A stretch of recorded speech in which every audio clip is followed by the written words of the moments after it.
Two American Muslim bands are flying to the UK to perform at a major event at Manchester's world-class MEN Arena.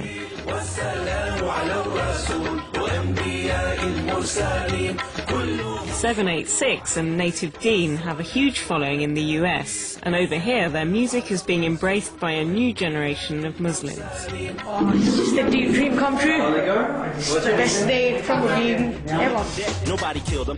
But there are big problems combining Islam with the world of pop music. They're attractive guys, and so it gets a certain response from the women in the audience. In Islam, we're told that instruments are actually a tool of the devil. Never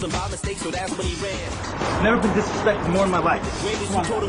We definitely push the limit in a lot of areas and make people think.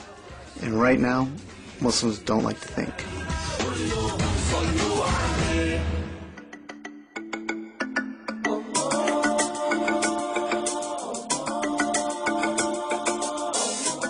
Joshua, Abdul Malik and Naeem are native Deen. Ever been on the driving side and you're riding, you're looking through the glass, see your car on the side. From Washington, D.C., the band has performed at sell-out shows across the world. You know, this cat's got a flat and the spares all whack. In Arabic, Deen means way of life, and for them, the way of life is Islam.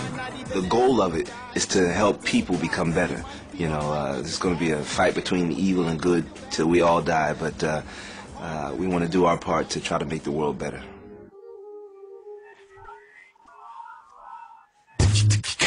Zafar, Saad, Shahab, Omar and Saeed are 78Six. Younger with more of a boy band image, they're pushing the boundaries of Islamic music. It's hard to feel brothers and sisters around the world are suffering. Islam affects everything that we do. We basically are putting our experiences as young American Muslims in melody. Better than it seems. Every night close my eyes, dream of a brighter day. Like most boy bands, 78Six appeal to young girls. 11-year-old Jinan from Manchester is one of those girls looking forward to seeing them on Sunday. I like their songs and what they sing about's really nice as well. What I like about their words is that it's just really, they're really meaningful, and they're not just about love and all of that, it's about like your religion.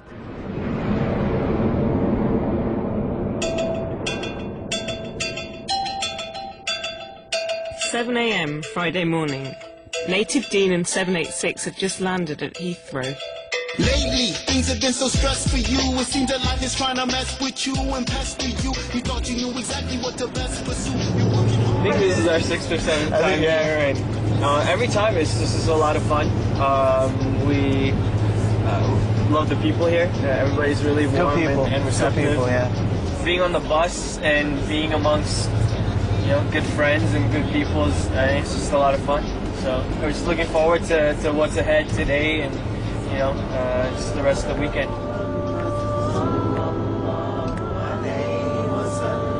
But this trip is not going to be a smooth ride, as the band's manager David is about to find out.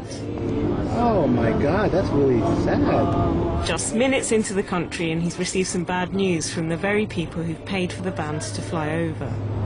Well, right now, currently, the organizers told us that they didn't want 78Six to perform.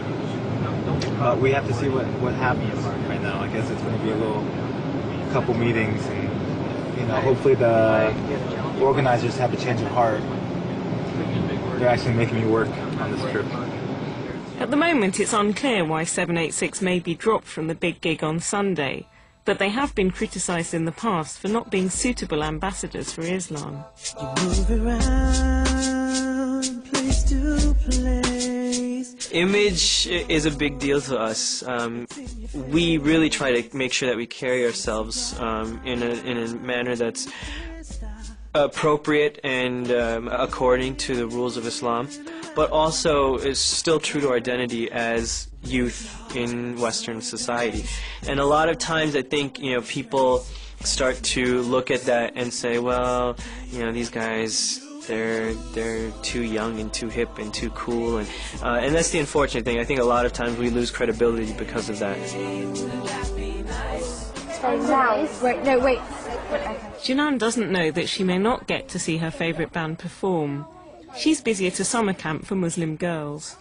If you do it like that and you have pegs right here, then like when you put them together and you put them here, then you'll get a string from there, put the pegs there, and it'll stay.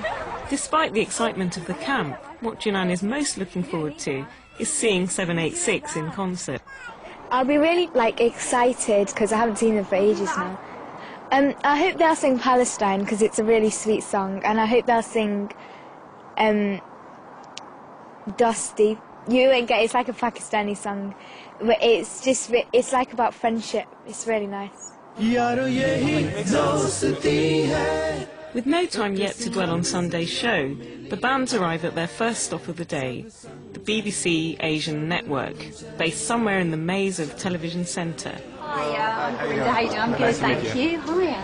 Lovely. Now, we've got two of each band coming up to do the interview. Yes. Are we in a big bit of a rush? You're going to be on air sort of in about just after 10 o'clock, so I'd sort of like to get you to the studio about 5:02. They do want to, they need to make their morning prayers because they just flew in. Okay, what time do you need to?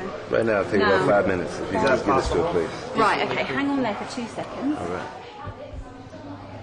Fortunately, Television Centre does have a prayer room.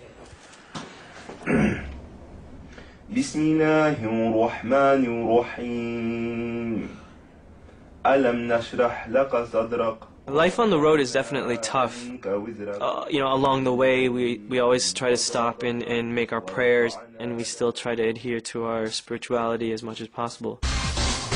Very good morning to you, listening to Anita Rani. Native Deen and 786 are with me in the studio. Two bands over from the US and here to spread their religious and social messages through their music. Naeem, what's it all about? Basically, we write music about growing up as Muslims in the US and in the West. We're trying to use music as a tool to bridge cultures. In the Quran it says that God created us from different races and tribes, not so that we would fight against each other, so that I could learn about you. With the interview underway, David is on the case, trying to get 786 back on the bill for Sunday's gig. Okay, which do you want, both bands or what?